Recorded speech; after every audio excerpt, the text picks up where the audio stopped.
নমস্কার বন্ধুরা, রন্ধনের বন্ধন রান্নাঘরে তোমাদের সবাইকে স্বাগত জানাই। এই প্রচণ্ড গরমে একটা অসাধারণ চিকেনের রেসিপি নিয়ে তোমাদের সবার সামনে হাজির হলাম। ঝটপট দেখে নাও কিভাবে বানালাম। আমি এখানে কড়ার মধ্যে সর্ষের তেল দিয়ে গরম হয়ে গেলে কিছুটা আলু আমি এইভাবে ভেজে নেব। তোমরা চাইলে আলুটা স্কিপ করেও যেতে পারো। আলু ভাজা হয়ে গেলে ওই তেলের মধ্যে বড় সাইজের দুটো মিহি করে কেটে রাখা পেঁয়াজ একটু নাড়াচাড়া করে নিয়ে তার মধ্যে দিয়ে দিলাম 1 টিস্পুন রসুন বাটা। তারপর রসুন এবং পেঁয়াজের কাঁচা গন্ধ যতক্ষণ না যাচ্ছে ভালোভাবে মশলাটা ভেজে নিয়ে বড় সাইজের একটা টমেটো কুচি দিলাম, দিয়ে দিলাম আদা, ধনে, জিরে আর দুটো কাঁচা লঙ্কার পেস্ট। ভালোভাবে সমস্ত উপকরণ নাড়াচাড়া করতে করতে দেখো টমেটোটাও কিন্তু গলে গেছে এবং টমেটো থেকেও জল ছেড়ে দিয়েছে। এই পর্যায়ে দিয়ে দিলাম স্বাদ অনুযায়ী লবণ আর হাফ চামচ হলুদ, দিয়ে দিলাম 1 মুঠো পুদিনা পাতা।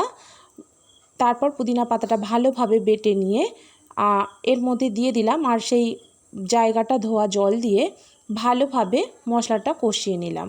মশলা কষে গেলে চিকেনগুলো দিয়ে দেব।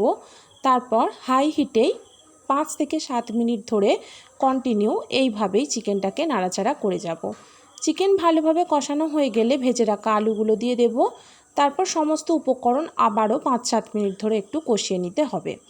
ভালোভাবে কষে গেছে। এবার দেখো আমি এখানে পরিমাণ মতো জল দিয়েছি এবং জলটাকে ফুটিয়ে নিয়েছি। আর এই ফুটন্ত জলটাকেই আমি এই কষানো চিকেনের মধ্যে ঢেলে দিলাম। তোমরা যে পরিমাণে গ্রেভি পছন্দ করবে সেই অনুযায়ী তোমরা জলটা দিও। দুটো গোটা কাঁচা লঙ্কা দিয়ে মিডিয়াম টু লো ফ্লেমে প্রায় 20 মিনিট রেখে দিলাম।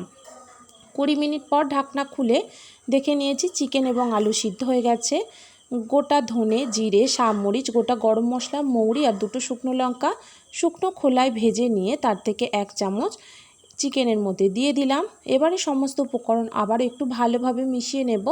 তারপর লো ফ্লেমে আরও 5 মিনিট আমি কিন্তু রেখে দেব। 5 মিনিট পর পরিবেশন করো পুদিনা চিকেন। শরীরের পক্ষেও যেমন উপকারী তেমন কিন্তু খেতেও খুবই ভালো হয়। বাড়িতে অবশ্যই ট্রাই করো। আর কেমন হয়েছে আমাকে জানিও। ভালো যদি লেগে থাকে আমার চ্যানেলটাকে একটু লাইক সাবস্ক্রাইব করো। ভালো থেকো, সুস্থ থেকো। ধন্যবাদ।